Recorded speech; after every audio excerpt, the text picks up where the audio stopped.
Hi, everyone. So good to see you. It's Kelsey Lee here, and we are here with our People Leader series, People Center Leaders. And I'm just so excited to dive into this conversation. Katie is actually a contact from New York City, and she was part of the inaugural cohort of the Art of Leading People Centered Teams. We met through a mutual friend.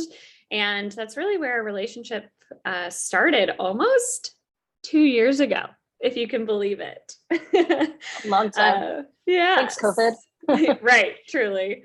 But everyone, without further ado, so excited to introduce you to Katie Gorum. They're the current production director at TuttleCo. And I will turn it over to you, Katie. Actually, before you tell me about your work, I want to do our fun icebreaker. So our favorite icebreaker right now for our guests is what is a leadership value, or what is a value that is very present in your leadership right now? For sure. I think I hesitate to pick only one, so I'm going to pick two. I know that's cheating. Please. One is community building, and not just community maintenance, but actually like creating new community and creating new spaces for a community to exist. And then another is not just people centered, but people first leadership, that everybody comes to everything, but especially their work, existing outside of that space. And they've each had a day, they've each had a morning, they've each had a yesterday, they each have a tomorrow. And there's so much that everybody walks into a workspace sort of carrying around with them, and being mindful that when somebody enters into a space, that they are bringing all of that with them, and that we can't really ask them to check that at the door, and maintain some level of healthy professional existence. And so really like recognizing that every person who's in the room with you when you're in a work environment is first and foremost themselves. And then secondarily, they are your colleague or your employee or your supervisor. Honestly, that may not even be their secondary existence, but like that should not be the first thing I see when I'm looking at my colleagues. I should see people and recognize that they are coming to the table with all of their life experience, and that's what is of value to the company. So important. People first. They have so much else going on in their day-to-day, and work is just a part. I just want to pause here because this is so juicy. That's so dreamy. And do you have an example of what that might look like in your day-to-day, of like pausing and being like, old programming wants me to just move forward and get this project done, but I know it's important to pause right now for this human that is working alongside me? Yeah, for sure. We just completed a major conference, and the lead up to that conference was intense. You know, it was a lot of work in a very short period of time. We were sort of brought into the process towards the end of the planning period, which meant that we really were sort of on a race against the clock. And myself and my supervisor, we are both full-time employees of the agency. And my associate is a part-time employee of the agency. And they were also working on a personal project. They're an artist and a graphic artist outside of their work with myself. And they were in the middle of doing a massive art installation in a gallery. And awesome timing. Yeah, you know, and like they had informed me that all of this was happening. They had told me that this was going to be the case. And then this event came to us, and you know, it was not going to be, not only would it not have been fair of me to ask them to put that on hold, this was an amazing opportunity for them. They had been working towards this for months, and they had been really transparent with me about this was going to be happening even prior to the contract. And we had a to-do list a mile long. And so myself and my associate spent a good amount of time talking through what their capacity actually was. So let's look at the to-do list, let's look at the things that have been assigned to you, and let's talk about how much time you actually have to dedicate within these deadlines, and what felt achievable and what felt, beyond the scope of what they were going to have time to deal with. Which then in some cases did mean that I needed to take on some additional responsibilities, but it also gave us the opportunity to delegate out to some other folks and ask for help in other parts of the agency, and acknowledge that we don't have to sort of gatekeep those tasks just because they fall into our project zone. That when we're all working as a team, we're stronger together, right? So we can ask for assistance outside of our particular department from other folks who have similar skill sets, as long as we're able to provide them with enough support and resources and information to be able to be successful in that skill. I think so often leaders don't want to take the time or shy away from taking the time to pause and really have those honest questions because they're just so hoping that it can all get done like as seamless as possible. Yet that leads to a lot of kind of miscommunication opportunities, or maybe like a little bit of a letdown, like this wasn't achieved in the way that I was hoping for. And I feel like you brought up a really good point, like the fact that you took the time to pause and let your colleague and you sit down and really strategize together about their roles and responsibilities and let them have a voice in what their capacity was. That word capacity is so important. And then, like you said, there is that little bit of unfortunate part of you possibly taking on a little more, or then you get creative and say, actually, let's go ahead and figure out who is an expert in this bucket that could take this on. And then everyone survives that project in a much healthier way than just riding the hamster wheel all day, every day. Well, and what was actually really cool is because we asked for support outside of our department, as we were continuing to do the work, we were getting feedback from folks who just have a different perspective and were coming at the information from a different lens, and hadn't been quite so, mired down by that, infinite to-do list. And they were able to say, like, I see what you're doing here, and I'd like to help you do it, do something even more interesting, which was really valuable and very cool, and gave us the opportunity to actually offer some feedback and some advice and some consultation to our client that we might not have otherwise been able to do. The wins. When you can get them, right? Yeah. Okay. This is why I love this icebreaker. That's awesome. Tell us a little bit about how you got to production and where you are now. Let's back it up a little bit so we can hear a little bit of your story. Yeah. Well, my story begins. I actually come from the world. Well, I come from many worlds, but I came to this position directly out of the world of the professional performing arts, and was a production manager in the world of the performing arts industry here in New York City for a long time, for like 20 years, really. And prior to that, or simultaneous to that, honestly, I was also heavily engaged in activism and organizing, and right out of college had maintained or had a position with a national nonprofit organization that was doing work to end bullying in K through 12 schools for the LGBTQ students across the country. And that's where I met my first boss out of college, who is now my boss again, 20 some years later.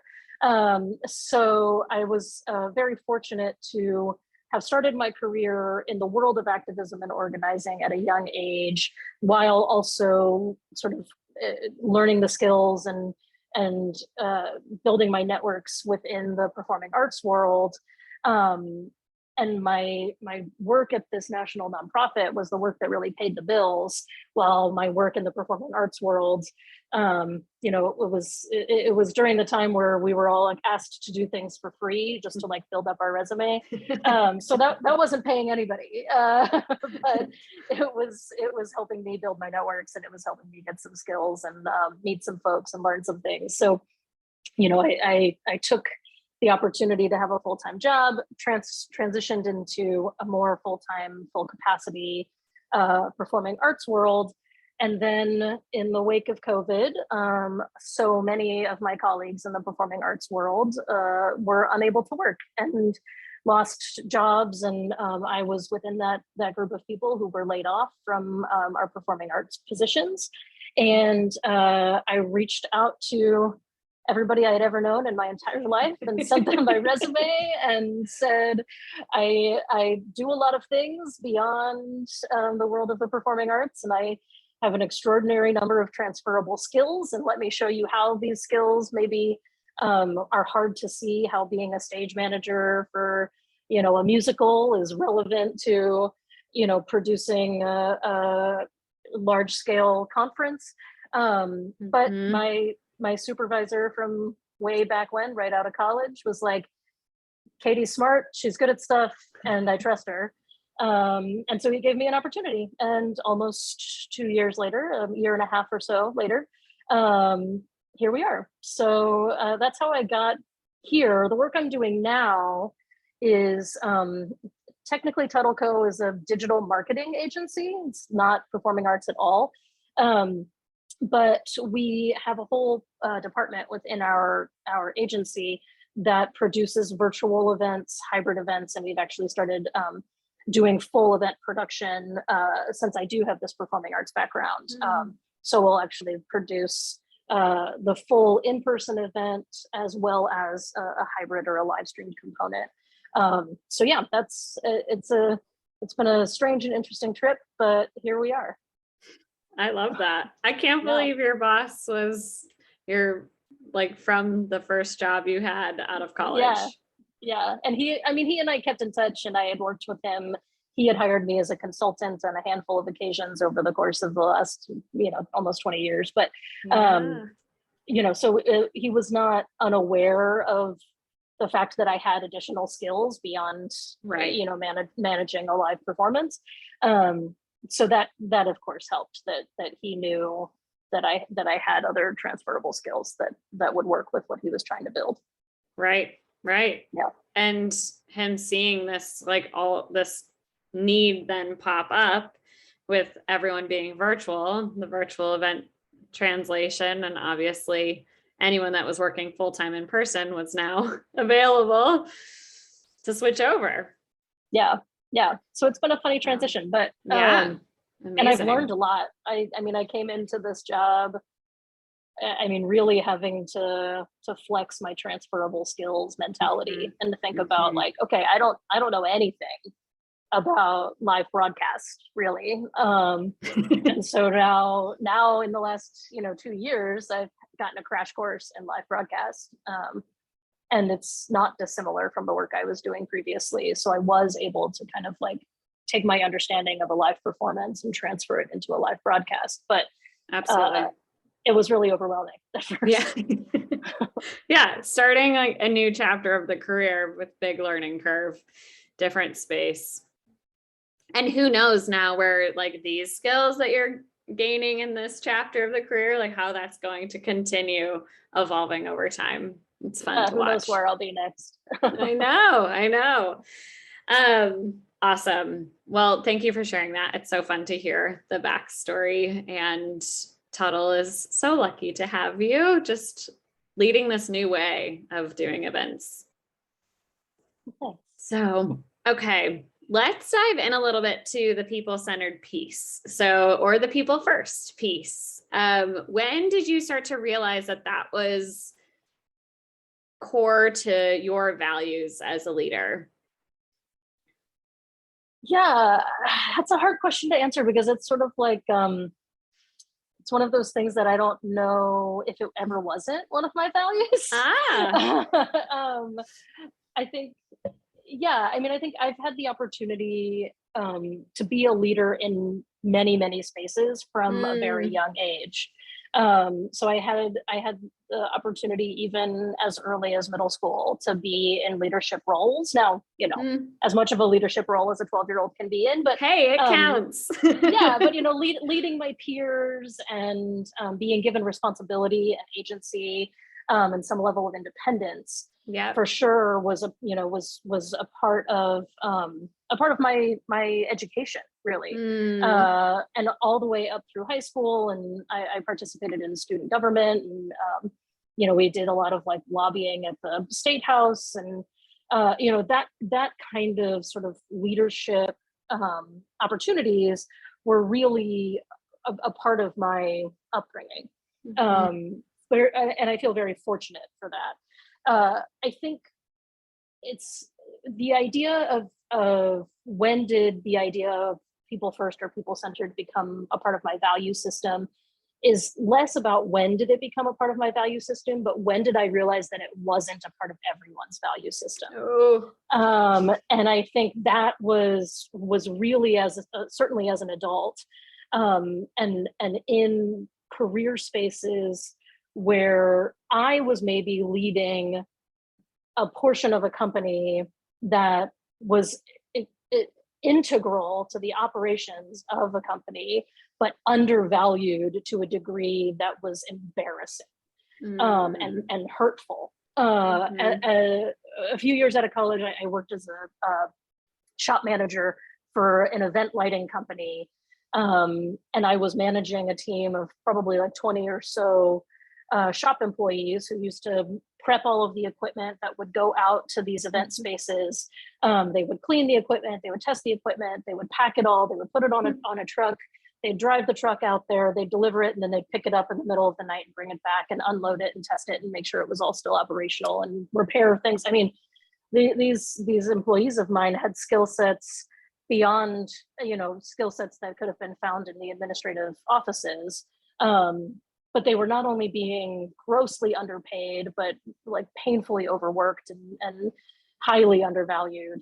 And I think that was the first time I was really struck by the fact that not all leadership valued all people at the same level, and that it was really common for the folks who were really operationally the structure and the groundwork that a company or an organization stands upon, that those were the folks that were often being the most exploited or undervalued within the company. And was honestly one of the reasons I stayed in that job as long as I did, even though I was pretty miserable, was because I was kind of the squeaky wheel for those employees. And I was making sure things were getting done. And then it got to a point where I was running up just headfirst against a lot of brick walls, and a lot of excuses and a lot of, well, we can't do this because, and we'll lose money if, and none of that really rang true to me. I had access to some financial documents and whatnot that as a manager, and I was like, that just doesn't, that can't be real, Mm, based on what other people in this company are making. I just don't buy that. So I chose to leave that company and go somewhere that felt at least a little bit more team centered, a mm, little bit more of the mindset that we're all in this together. And that's one of the things that I really valued about theater in general, about the performing arts, is whatever's happening in the offices and whatever's happening with the money and whatever's happening at that level of things, when you get into the theater and you're working with the crew and you're working with your staff or with the performers, it's fully collaborative and mm, everybody's in there to achieve the same goal. And as long as you're able to build an environment that really allows for that level of collaboration and rapport, it can be just so fun, and everybody can have a voice and everybody can have mhm. an opportunity to really be a part of the operation. Yeah. This might seem like just a big lofty question, but why do you think that happens? That the operational level or like the structure, the people doing a lot of the legwork within an organization are grossly underpaid, undervalued. Well, you're about to see my socialism come out. So here we go. Let's just. I'm so here for it. Let's just get into it. I mean, I think there's so many things at play there. I think especially it depends on, you know, whether you're working in a corporate setting or in a nonprofit setting, but I think the problems are really similar. I think just the way that those problems are managed are a little different. But in many, many ways, it comes down to classism. It comes down to racism. It comes down to an understanding of valuing work that is more administrative or requires, you know, a bit more in the way of,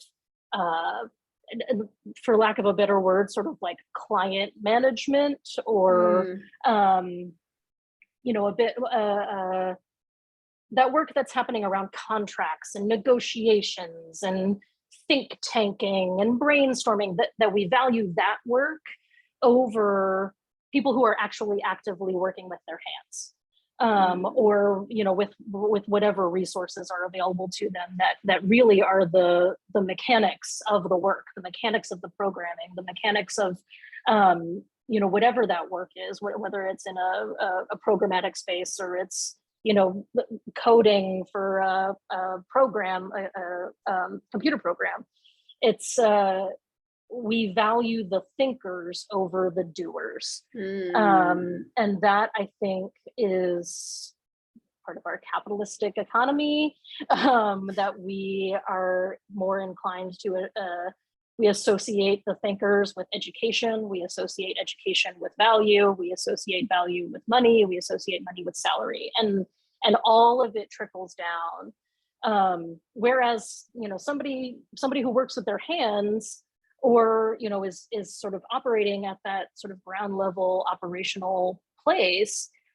It's not to say that they're not educated. It's not to say that they're not smart. It's not to say that their skill set isn't unique and didn't require some level of training, whether it was in a classroom or in life skills. And when we undervalue that work, we continue to tell not only those employees that they're undervalued, but the people up top believe that they're undervalued. And it becomes a sort of an institutional cultural shift that has to take place to say, like, oh, we actually, if all of these people were to walk away tomorrow, what would we do? And how do we make sure that, you know, maybe there is some reason why it's inappropriate to pay those people at the ground level who are really keeping the machine going. Maybe it's, for some reason, it is inappropriate to pay them, you know, what you're paying your managers. Obviously, we need an organizational structure, and I get that. But do we have to be paying them minimum wage, or could we be offering them some level of benefits, or can we at least be thinking about this in terms of, like, you know, if we have people at the management level and they're not just getting paid to think, right? They are getting paid to supervise, and they're getting paid to make structural changes and all of those things. And I get that. But what can we offer the folks who are down at the operational level, who are really doing the work, in the way of benefits, or maybe it's educational opportunities, professional development, maybe it's a work plan that really illustrates a way in which they can climb into, you know, different opportunities and different parts of the company. I always tell people, no matter where you are, whether you're in a nonprofit space or in a corporate space, that your employees will only value the company and their work as much as you value them. So if you're not pouring a certain amount of value into them, not even financial value, just saying, like, you know, giving them opportunities to be a better professional, giving them opportunities for paid time off, giving them opportunities for health insurance, that people are only going to invest in a company as much as that company invests in them. And so finding ways to ensure that the folks who are, you know, really doing the work and not just thinking about the work, that they're actually actively doing the work, that those folks feel invested in, and not just, you know, not just like they're a cog in a machine. Preach. I love it. I could keep going, but I think it's really interesting because working in the arts as well and seeing a lot of overseeing, 100 teaching artists at an organization, the teaching artists were definitely that operational ground level structure piece. And funny to me that they're the ones that have almost the most intimate relationship with our clients, the parents and the students. Mm-hmm. And yet we weren't treating them with the respect that the administrative team was receiving. And as you're saying, like starting to ask questions around the system, and it doesn't have to be a huge financial investment, but it's this shift in mindset and respect. And I would even go as simple, but as complicated as like really strong communication. Offering to hear their opinions, offering to get impact, like what do you want your schedule to look like? We don't have to just have 2 options. We can have 4 options if that's going to advance the, their work life in a new way. Like that's our role as managers of those individuals, is to get really creative with them if money isn't an option, and then continuing to advocate up within the organization to increase the financial piece as well. And I think finding out what would make their jobs easier. Yeah. Or even like reevaluating their responsibilities, right? Mm-hmm. Like they are the ones who are sort of the most client facing in this case, right? And they do communicate directly with the people who are going to have the most influence on the students and whatnot. But maybe there's something there, right? About like, they should either have proper training in order to have those conversations effectively, or they should have the agency to be able to manage those themselves, or even better, they should be able to say like, I'm sorry, this actually isn't my responsibility. This is just my job. Here's my supervisor's contact information. You need to take this up with them, so that they're not being asked to manage those relationships, because they're not getting paid to manage those relationships. They're getting paid to teach, right? So like absolutely assessing what a person's responsibilities are versus what's being asked of them versus what they're getting paid for, and making sure all 3 of those things are aligned. Right. And really understanding that system of like that interaction that's naturally happening from the customers. So like you said, like either increasing the pay grade to like needing, if we need them to be having those conversations at scale, or like shifting the conversation and they can confidently shift it as needed. But yeah. I even see that in like, I just, we had a moving company help us with some things from New York to LA. And yes, we were contracted, through our moving manager, whatever you call them. But the day of the move, like we were interacting with the movers, and my experience started, like my understanding and trust building started with the manager, but it was followed through by the actual movers. In this case, it wasn't a good experience, so therefore it was dropped off. And then like, I would not recommend that company again. So it's a huge part and huge piece of the puzzle of any company that's using, every company needs doers. So yeah, leave it at that. Yeah, somebody's got to do the job, right? Yeah, truly. We talk about it all day, but somebody's got to do it. I know. Okay, so you have all this background in community building, advocating, and now you are in production, and now you're at Tuttle. The company is growing. What sort of changes or systems are you putting in place now that and I actually think it's an opportunity every time we start a new job to just pause as a leader and think about, okay, fresh start. What are some things that you're focusing on? Yeah, so I have a teammate I've already referenced, who I have a pre-existing relationship to prior to working here at TuttleCo. And when we started to look for additional staffing support, I recommended this person. And I've been, overall really, really pleased with our collaboration and really grateful for their work. What I've learned is that there are ways in which some things, kind of like your question before about like, when did you know that this was a value of yours? It's like, I don't remember learning certain things. There are certain things that feel so inherent to the work and so inherent to my operating procedures that I forget that they aren't implicit, or that they aren't just inherently understood. It's not part of our collective consciousness. You know, it's not that Vader is Luke's dad, right? Like, not everybody knows these things. And so that there are these teachable moments where I'm finding I may enter into that moment at first feeling a bit like, well, what happened here? How did this ball get dropped? Like, you know, maybe a little perplexed. You know, something sort of seems odd, and realizing that this is actually a skill that I got taught at some point along the way, whether I got taught it through trial and error or I got taught it by a mentor. You know, it's not something that's sort of inherent in everybody's work processes. And so really understanding and taking the time to slow down, contextualize decision making, give information about what those how those decisions influence follow-up decisions. So how decisions we make now then become chain reactions of the next round of decision making. And really thinking about like, how do I take the skills that I've had the opportunity to learn along my career path and ensure that I'm passing that information on, not only so that I can continue to strengthen my working relationship in this role, but also so that I can become a better leader, manager, supervisor now and in the future. And so that, you know, when my colleague chooses to leave TuttleCo or, you know, work somewhere else, that they're able to take their experience with us and transfer it into another opportunity in a way that feels not only seamless, but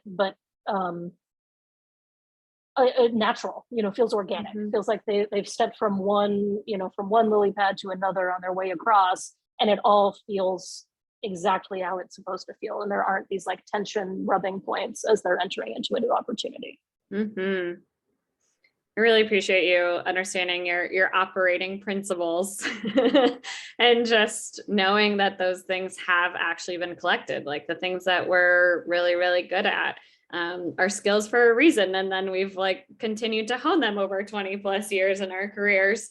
And so when someone new comes along, it's that kind of like intellectual property piece. Like, how do I turn the way I like create a timeline, which just, I've worked in the events world a little bit too, into like a framework or a system that can be teachable and repeatable, so that I'm not the only person doing this here. And then like providing them this structure and this lesson, but also space for the creativity and the personalization as well. It's really cool. Hopefully.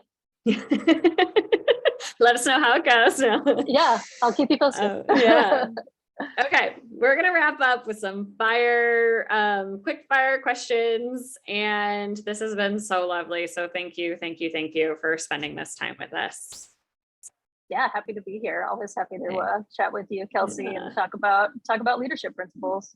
Appreciate it. So, what is a journal prompt that you'd give other people-centered leaders? Wow, I would say I think I don't do a lot of journaling, so let's start there. Okay.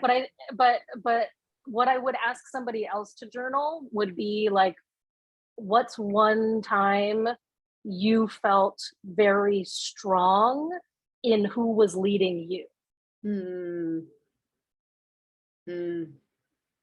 Thanks.